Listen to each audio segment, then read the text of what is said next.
एक पहाड़ी पर एक पुराना हवेली खड़ा था। साल 2000 था, लेकिन घर उससे भी ज्यादा पुराना लगता था। खिड़कियां अंधेरी आंखों जैसी थीं। वे सब कुछ देख रही थी। कोई भी पास जाने की हिम्मत नहीं करता था। रंग छिल रहा था जैसे घाव के पपड़ी। लॉन बड़ा हो गया था और जंगली था। उसके आसपास की हवा हमेशा ठंडी रहती थी। पुरानी हवेली फुसफुसाहट और परछाइयों की जगह थी। पुरानी हवेली इंतजार कर रही थी, उनके वापस आने का इंतजार। उनमें से 4 थे, 4 दोस्त जो एक समय में अविभाज्य थे। हर कोई अपने अतीत से प्रेत बाधित। उनके जीवन में कुछ ऐसा था जो उन्हें चैन से जीने नहीं देता था। लगता है मैं ही लीडर हूँ। मैं हमेशा से ही समूह का नेतृत्व करता आया हूँ। मजबूत और बहादुर वे कहते हैं, लेकिन क्या वे जानते हैं कि मैं अंदर से कितना कमजोर हूँ? लेकिन यार, मैं एक गुप्त डर छिपाता हूँ। यह डर मुझे रातों को सोने नहीं देता। मैं चुप रहने वाली हूँ। मैं हमेशा से ही शांत और गहरी सोच में डूबी रहती हूँ। मैं वो चीजें देखती हूँ जो दूसरे नहीं देखते। मेरी नजरें हर छोटी बड़ी चीज पर होती हैं। यह एक तोहफा है, लेकिन एक अभिशाप भी। यह मुझे कभी कभी बहुत भारी लगता है। वे मुझे जोकर कहते हैं। मैं हमेशा हंसी मजाक करता रहता हूं। मैं अपने दर्द को छिपाने के लिए हास्य का उपयोग करता हूं। हंसी के पीछे छुपा हुआ दर्द कोई नहीं देख पाता। मेरे पास शब्दों का जादू है, लेकिन मैं अपने अतीत से नहीं बच सकता। मेरे शब्द मेरे दर्द को बयां करते हैं। और फिर मैं हूं अमृत, समझदार वाली। मैं हमेशा से ही दूसरों के लिए एक मार्गदर्शक रही हूं, दूसरों के लिए एक चट्टान। लेकिन मैं अपने सबसे बड़े डर का सामना करने वाली हूं। यह डर मुझे अंदर से खा रहा है। वे पुरानी हवेली की ओर खींचे चले आए। यह हवेली उनके अतीत की गवाह थी। इतने सालों बाद एक पुनर्मिलन। यह पुनर्मिलन उनके लिए एक नई शुरुआत का संकेत था। वे पुरानी हवेली के लिविंग रूम में जमा हुए।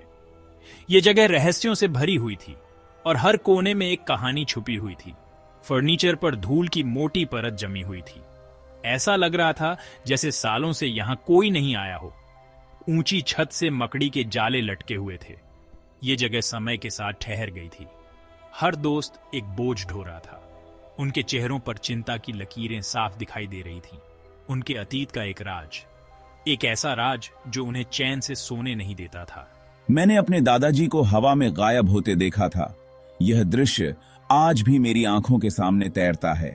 मैंने एक भयानक दुर्घटना की भविष्यवाणी की थी और वह सच हो गई थी। मेरे चुटकुले बुरे सपने नहीं छिपा सकते।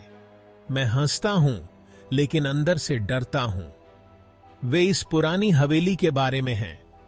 यह हवेली अपने आप में एक रहस्य है। मैंने कभी भी भूतिया आकृति से अपनी मुलाकात के बारे में बात नहीं की, अब तक नहीं। यह अनुभव मेरे दिल में बसा हुआ है। उन्होंने अपनी कहानियां साझा की। उनकी आवाजें धीमी थीं। हर शब्द में एक डर छुपा हुआ था। कमरा ठंडा महसूस हुआ। वे अकेले नहीं थे। उनके साथ उनकी कहानियां और उनके डर भी थे। रात हो गई। हवेली में परछाइयां रेंगती रहीं। दोस्त अलग अलग कमरों में थे। उन्हें नींद नहीं आ रही थी। सन्नाटा अजीब आवाजों से टूट गया। मैंने अपने दरवाजे के बाहर कदमों की आहट सुनी। मैंने खोला, वहां कुछ भी नहीं था।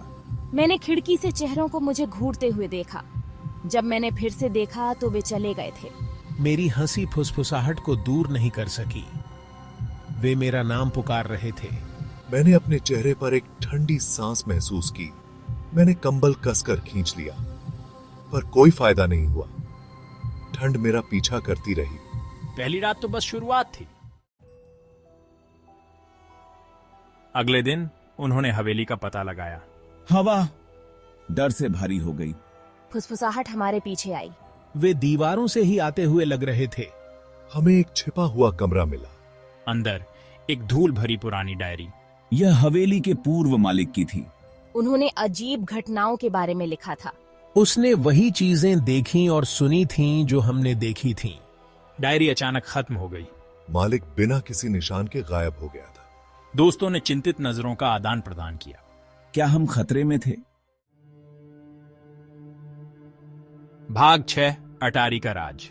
उन्होंने अटारी की जांच करने का फैसला किया। यह अंधेरा और धूल भरा था। मकड़ी के जाले भयानक सजावट की तरह लटके हुए थे। हवा सड़न की गंध से भरी हुई थी। उन्हें एक पुराना शीशा मिला। इसकी सतह उम्र के साथ बादल छा गई थी। जैसे ही उन्होंने देखा, शीशा चमकने लगा। एक चेहरा दिखाई दी। यह पीला और भयानक था। उसकी आंखें दुहक से भरी हुई थीं। चेहरा शीशे से बाहर निकला। उसकी उंगलियां लंबी और बोनी थीं। दोस्त डर के मारे पीछे हट गए। शीशा चकनाचूर हो गया। चेहरा गायब हो गया। लेकिन भय की भावना बनी रही। भाग 7 अपने डर का सामना करना। वे अब अलौकिक घटनाओं को नजरअंदाज नहीं कर सकते थे। उन्हें अपने डर का सामना करना पड़ा। आकाश ने अज्ञात के अपने डर को स्वीकार किया। फातिमा ने स्वीकार किया कि उसके दर्शन ने उसे अभिभूत कर दिया। डेविड का हास्य कम हो गया क्योंकि उसने अपने बुरे सपने की गहराई को प्रकट किया। अमृत ने भूतिया आकृति के अपने आतंक को स्वीकार किया। अपने डर को साझा करके उन्हें ताकत मिली। वे एक साथ अलौकिक का सामना करेंगे। भाग 8 गुमशुदगी। हवेली ऊर्जा के साथ स्पंदित होने लगी। हवा चटक गई। तापमान गिर गया। वे छिपे हुए कमरे में वापस आ गए। डायरी चली गई थी। अचानक कमरा एक अंधाधुंध रोशनी से भर गया। रंगों का एक घूमता हुआ भंवर। दोस्तों ने अपनी आंखों को ढक लिया। वे एक दूसरे से चिपके रहे। रोशनी फीकी पड़ने लगी। भंवर गायब हो गया।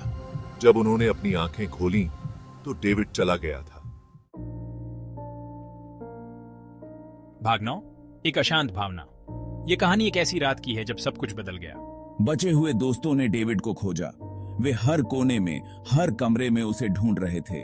उन्होंने उसका नाम तब तक पुकारा जब तक उनकी आवाजें कर्कश नहीं हो गईं। हर गूंजती आवाज ने उनकी चिंता को और बढ़ा दिया। लेकिन वह कहीं नहीं मिला। हर दरवाजा, हर खिड़की, सब कुछ बंद था। वह बिना किसी निशान के गायब हो गया था। ऐसा लगा जैसे वह हवा में घुल गया हो।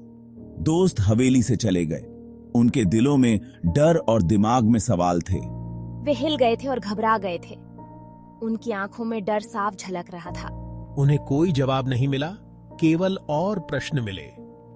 हर सवाल के साथ उनकी बेचैनी बढ़ती गई। डेविड को क्या हुआ था? क्या वह किसी रहस्यमयी शक्ति का शिकार हो गया था? क्या वह अभी भी जीवित था या फिर वह किसी अज्ञात दुनिया में चला गया था? और पुरानी हवेली का राज क्या था? क्या वहाँ कुछ ऐसा था जो किसी को भी गायब कर सकता था? वे जानते थे कि वे अपने अनुभव को कभी नहीं भूल सकते। यह अनुभव उनके जीवन का हिस्सा बन गया था। पुरानी हवेली हमेशा उनके दिलों में एक अंधेरी जगह रखेगी। ये जगह उनके सपनों में भी डर का कारण बनेगी। उनका पुनर्मिलन एक बुरा सपना बन गया था। एक ऐसा सपना जो कभी खत्म नहीं होगा। और अशांत भावना बनी रही। यह भावना उनके साथ हमेशा रहेगी। यह एहसास कि वे अकेले नहीं हैं। यह एहसास कि कुछ अनजाना हमेशा उनके साथ है।